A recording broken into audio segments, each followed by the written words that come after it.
What's up, you guys? In today's video, I'm going to be talking about probably one of the spiciest, most exotic sounding modes within the major scale. And that's going to be the Phrygian scale.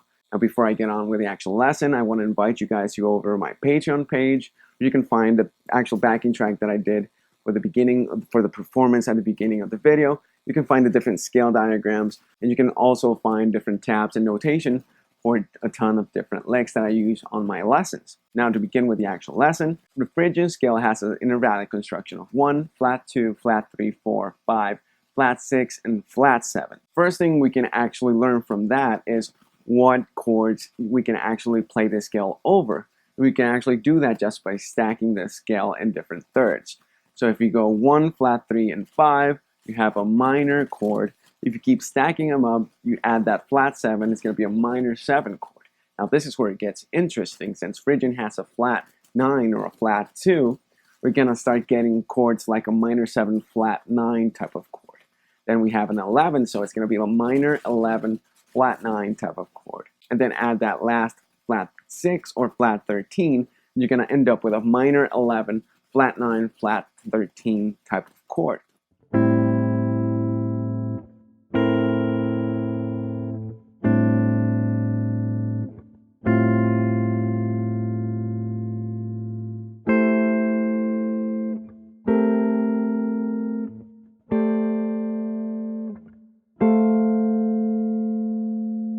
Now, as with all my other lessons on the modes, I like to recommend 3 ways of looking at these. First one is going to be the intervallic construction, which is just the exact same one that I just mentioned. The second one is going to be the parent-scale relationship, and the third one is going to be the scale diagram. So the first one is just the intervallic construction, which I already mentioned, is 1, flat 2, flat 3, 4, 5, flat 6, and flat 7. I tend to recommend this one the most just because it's going to help out with a bunch of different things. But before you start applying it in this fashion, you're going to be able to look at the different intervals on the scale of the neck. So when you're practicing your different scales, you want to go 1, 2, 3, 4, 5, 6, and 7. And then you can apply the different alterations of whichever mode you're practicing to the major scale. So in this case, you're going to go 1, you flat the second, flat the third, 4, 5, flat the 6, and flat the 7. And already you're playing whatever scale or mode, in this case Phrygian, that you want to play. The other reason that I tend to recommend this is if you want to aim at any notes like chord tones or specific tensions to, I don't know, finish a different scale run or a different lick, then it's going to be way easier to look at it in this fashion. Now the second way I'm going to show you guys is by looking at the parent scale relationship.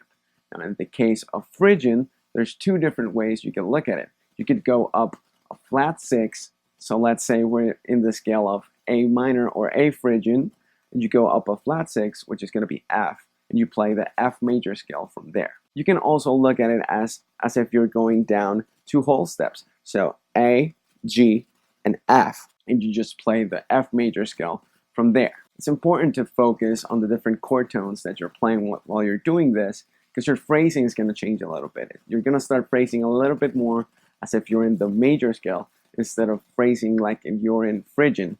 So you got to be careful with resolving those different lines. You don't want to be resolving, especially in this case, to F, because it's going to be the flat 6. And it's going to clash a little bit with the minor 7 type of chord, because it's actually an void tone. Finally, we have the scale diagrams, and this is the way that I tend to recommend the least. It's good if you're trying to get faster in the instrument and get those fingers flying a little bit, because it's kind of symmetrical, it's kind of symmetric shapes. But in terms of actually learning the mode and learning how to apply it, this is probably the least effective application, especially if you don't know the theory. If you already know the theory, then it's good, because you're just learning or working on muscle memory. But if you don't know the theory, then what's going to happen is you're going to end up not being able to apply the scale, just because you're not going to be able to know exactly over what chords and in what ways or fashions you can actually apply this scale. So I recommend pretty much starting off with the parent scale relationship if this is the first time that you're looking at the modes and you want to apply them in a fast